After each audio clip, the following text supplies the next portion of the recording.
Magandang hapon, narito na mga balita sa inyong PRTV News Break. Tiniyak ng Department of Trade and Industry na walang mangyayaring pagtaas sa 9 sa 10 maituturing na basic goods sa buong bansa ngayong taon. Sinabi ng DTI na nais mismo ng mga manufacturer na manatili muna ang presyo ng kanilang produkto sa kabila ng pagtaas ng production cost. Ibinase ng DTI ang kanilang pahayag sa mga nakausap nilang producers kung saan 186 sa 205 na stock keeping units o nasa 91% ng basic necessities at prime commodities ay hindi magtataas ng presyo.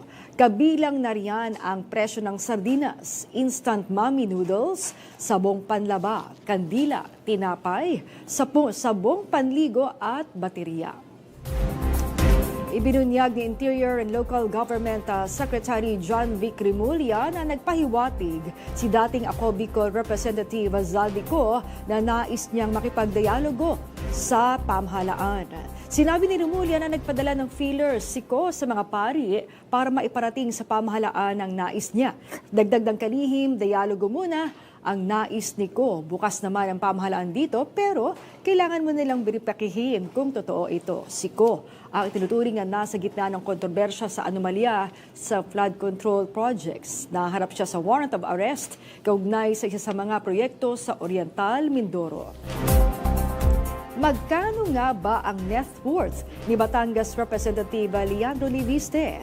Sa panayam sa DZMM Radio Patrol sa Istrenta, sinabi ng bagitong kongresista na mayroon siyang bilyon-bilyong net worth o idineklarang yaman sa kanyang Statement of Assets, Liabilities and Net Worth o SALN.